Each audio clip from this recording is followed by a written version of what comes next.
Welcome back to another Gaming Memories video. Here we are taking a look at a game called Chaos Break. It's actually a survival horror, action-based type of game. It was released in the late 90s, early 2000s.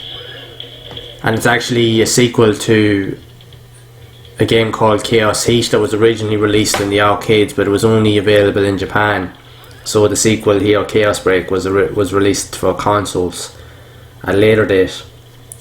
So essentially in this game you actually take on the role of two protagonists, like female and a male character. It has a similar type of concept to Resident Evil. You can definitely see when you play this game the influences that it actually has on this title. Now, unlike Resident Evil, it's based more on an island. It's not so much in like a secluded mansion. It's more like, and it's a little bit more on the futuristic side of things. One thing to note as well, compared to even like the Resident Evil games, if you've played any of them, you do know that some of the, especially the earlier games, do have a bit of the cheesy kind of acting going on. Like the acting is good, but it can be a bit cheesy at times. But this here game definitely takes it to a whole new level. It's not to say that it's actually bad, but it wouldn't be as refined. It's definitely not, it wouldn't be as good in terms of the acting in the game. It's definitely subpar at best, but apart from that, if you can look past those quirks, it's actually quite a unique game in its own way, even though it does have a lot of similar concepts to survival horror games that have gone before it. But it takes that and adds its own unique kind of taste to it. Again, it's not a perfect game by any means. It can be a little bit fiddly to control in terms of like the game mechanics and even the likes of the camera angles and so forth. It does take a little bit of getting used to, so it does. But when you get the hang of it, it's actually not a bad game. And copies of this game now are actually going on the likes of eBay and stuff. If you're a collector, they're actually worth a lot of money. You won't pay any less than say $50 for a copy of this game. I actually owned this game way back years ago, and when I think about it now, I should have actually held on to my copy because it was in pristine condition. It actually would have been worth a lot more money now had I actually held on to it.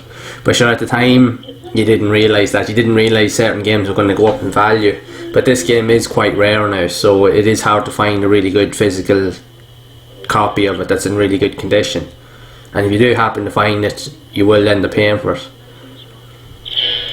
But again, like the whole concept of this game, like it's pretty much similar if you've played Resident Evil. There's like a viral type of outbreak in a research facility on an unknown island. And the outbreak kind of spreads throughout the island, so monsters end up, as you can see here, pretty much where they mutate, and it ends up getting worse as the more you play into the game. Even the likes of those type of enemies there, if you've ever played Resident Evil 3, in the original classic Resident Evil 3 there is a similar type of enemy, kind of like a gigantic worm that appears at a certain point, and it looks very, very similar. So you can definitely see where they got the concept for that type of enemy type of character in this game here. You can see that like they do take a lot from other survival horror games and they add them in and try to add their own unique tweaks and stuff to them. But I think in a way that's kind of a unique thing. And like going back to like the early days of the PlayStation, a lot of what I even found unique as well with these type of games is a lot of these developers were trying new things. And again, a lot of this here with survival horror, especially like with the likes of Resident Evil, it wasn't the first original survival horror game, but it was the first one to put that whole franchise or series or genre on the map and make it popular. So from that point on, it was inevitable that there was going to be other games or clones that were going to follow a similar kind of style and pattern. So this here is actually no different in that sense. It does play very differently to it. It's definitely more action orientated. It is somewhat scary to some degree, but it doesn't have that horror element or really gets under your skin like of Resident Evil or say Silent Hill or a couple of other games that were released on the PlayStation at that time. but it still has its own unique vibe about it, which does make it quite unique.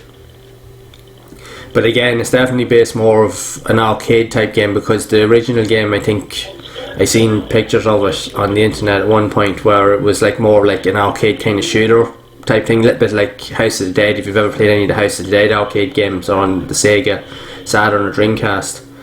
So you can definitely see that there is definitely a bit more of an arcadey kind of vibe to this here, compared to other games that are similar to it. And again, you have different types of enemies here, like say you have security bots that are attacking you, but you also have like say monsters like zombie type creatures, like kind of like alien kind of style face huggers and so forth. So you definitely see where they got a lot of the concepts for this game. And again, it's all about exploration, as similar to Resident Evil, like where you go around different rooms, you're interacting with different devices, you're collecting items to help you progress, different health items, you're fighting different types of enemies, bosses, you're looking for keys to get into one room so that you can move around. There's a lot of exploration in this game, which is the one thing I loved about these type of games back in the day. You're trying to figure out all the hidden secrets and all the hidden rooms. The one gripe I did actually have with this game, right, the camera angles, they did leave a lot of questions, because they could be very fiddly, and due to the fiddliness of the controls back then, it could make it quite difficult to play. But there was one or two puzzles in particular in the game. There's one later on, I say I don't want to give away too many spoilers, but just the people that have played it, they'll remember that particular puzzle. Well, I suppose I'll have to spoil it anyway, because it is tough, and it's you have to like do a puzzle in a book that's based off like old like Sudoku puzzles that you used to get in your local newspaper. But the problem with it is there's no way of knowing exactly how it's actually going to work, because it's randomly generated every single time you play the game. The layer of the puzzle is totally random, so every time you play it is totally different. So it's actually becomes more and more difficult the time you play it. I remember actually when I was playing this game, I actually could only get to that point with that puzzle, and I could not get past it, because I had no idea back then really what to do or how to actually finish it. It actually took me about 3 or 4 years. I remember actually leaving the game numerous times and actually going back, because I couldn't figure the puzzle out. So it took me, I had the game about 4 years before I could actually figure out how to do that puzzle, before I could finally complete it. More so on the female character's run, that puzzle definitely shows up on that one. I can't remember too much now if it shows up on the male character's game, but again, it was tough regardless, and it was the one thing that kind of really stalled you from actually progressing further in the game. That was my one major gripe with that, with the game itself, was that puzzle, because it was really a faff, and it was difficult, and it would put you off actually wanting to play it, because it was very difficult, because like I said, it was totally random in how the puzzle was laid out. So every time you play the game, you have to think of a new strategy in order to get past it. Like if you know how to play those type of games, that's fine, you'll eventually figure it out. But for people that don't really play those type of puzzles or do that type of stuff, it can be quite difficult to try and understand what it is that you're supposed to do. But aside from that, once I got the hang of the game, I actually thoroughly enjoyed it, because again, I loved the whole survival horror thing, especially with the likes of Resident Evil. When it first came out, I became obsessed then with wanting to play survival horror type games, because they were so unique, and each one, and even all series of games that followed after, like so this here, they all added something unique to bring to the table. So it was interesting to play all these games. Now I know a lot of them were very different in terms of acting and graphics and so forth, but they were all unique in their own way, and they all added something completely different that the other game didn't actually have, which was pretty awesome. So there was always something good to actually play. So again, here you can just see the male's character's campaign here, so I just moved it onto this one just to kind of give you a glimpse of it. The play styles are quite similar. They've different weapons, But again, it's the same kind of premise, but the stories kind of differ between different points. It does kind of put your mind of like Resident Evil 1 and more so even Resident Evil 2 as well, that depending on what you do in the game can sometimes have an influence on later events. And also the stories do intertwine at some point as well, where they do conflict, but that's what that actually adds its unique kind of vibe to the storyline. Even though the acting does leave a lot to be said, but if you can look past that, like I mentioned, you do have the premise of a good game. But that was the thing with these type of games back in the days. They weren't perfect, they definitely weren't, but that's what made them all the more fun, is because they weren't perfect. Like even the original Resident Evil game, like I mentioned, I always keep mentioning it because I always go back to it because it is the reference point. It's my favourite horror game of all time, but I know there has been better games since that, because it was far from perfect, but you could clearly see what they were trying to do, and for what they were able to do at that time, it was brilliant. And a lot of these other games, even though maybe not as good as that, they still are good in their own way, if you can look past the little niggles and the glitches. Now they may not be for everybody, but for the likes of myself that's really into these type of games, I just like the stories, even though they may be a bit cheesy on the cheesy side, but I just like the exploration element and just seeing the progress. So that's what always kept me playing. So that's what I always found to be the fun part of these type of games, because you were always kind of interested to figure out what was going to happen next. What is it?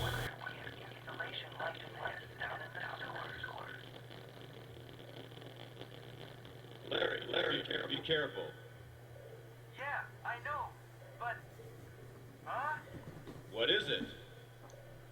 There's a busted case. What the... Larry, I'm coming. Tell me where you are. Larry!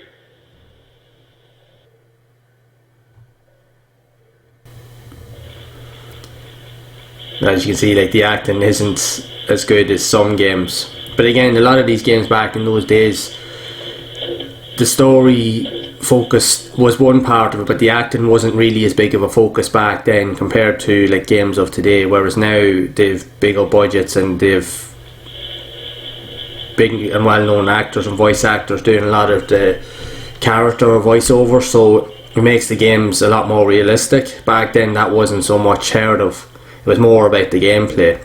But again, it is what it is. It's simplistic in its nature and how they executed it, and for its time, considering the limitations, it did work quite well. But you can clearly see with these type of games where it actually was leading to, that it was always going to get better, if you would say, into the future. So I suppose it always has to start somewhere. Unlike with the Resident Evil games, like you had different camera angles depending on where you were moving. The camera could be a bit on the glitchy side, you get stuck in it at times, but you also had, say, physical combat abilities as well, where you could punch and you could kick and you could dodge enemy attacks and so forth, like you can see there. So that added a bit more to the game compared to other games of it that were similar, because with the likes of Resident Evil, the only real physical combat you had is with your knife, but again you were always tied to the one spot, like you couldn't move from that particular spot. You can move in any direction within that spot, you could like look around, but you couldn't physically move around once you were aiming your weapon, whereas this here you can pretty much point and shoot no matter where you go. But the chances are a lot of times you'll actually miss more than you actually hit. That's what usually happens. That's why you end up relying on just punching and kicking a lot of the time, because you know rightly well that you're always going to misplace your shots when you try to shoot something in this game. But I suppose it's like everything else, that was the fun of it back in those days. And this was like at a point where the survival horror games were really in their experimental phase, but they were also really kind of at its peak as well, because games were starting to increase in value, they were starting to get better. And you can see other developers starting to develop their own games, so it was interesting to see the likes of games like this here starting to show up as well and put their own spin on it. Now, like I said, they may not have been as well polished or well rounded as some other games, but they all did add their own unique kind of style to it, which was really interesting, and it kind of made the whole concept of these type of games a lot more enjoyable over time, because once you had finished one game and you'd be looking forward to, say, playing a sequel or whatever, there was plenty of these type of games out there at that time that you could literally use that to fill the void, and they were all offered their own unique kind of functions and style as well, and some of them were just equally as enjoyable as the games that you would have actually fallen in love with originally, because a lot of them were very, very similar. Even though graphically it wouldn't have been as polished, like I mentioned, like as other games, but I always did like the style of graphics. That's what one of the things I loved about the 32-bit era, especially with the PlayStation.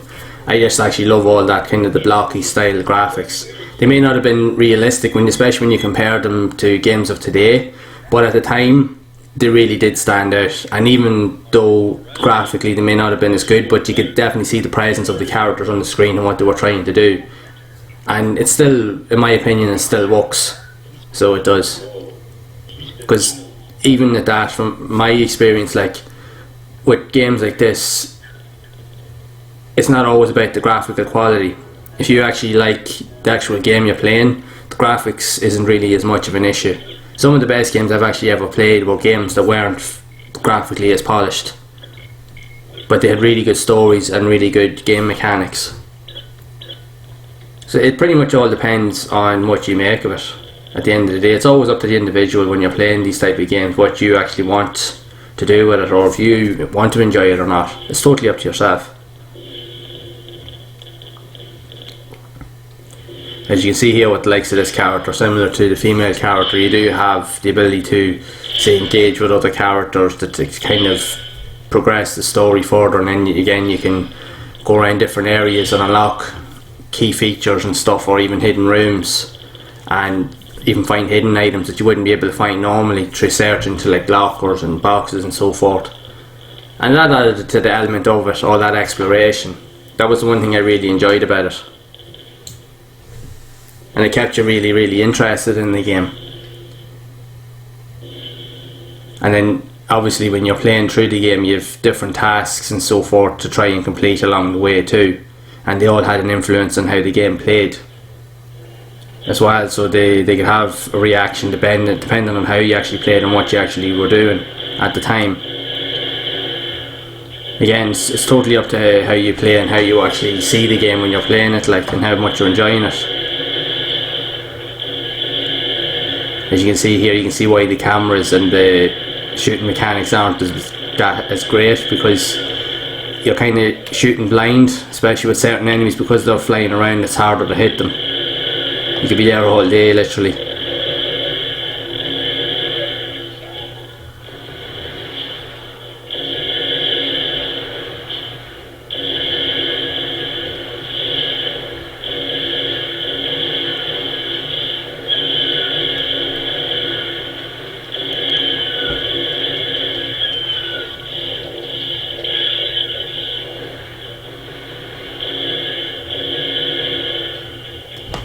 Yeah, the physical attacks in this game definitely seem to have more preference than the actual gunplay, definitely.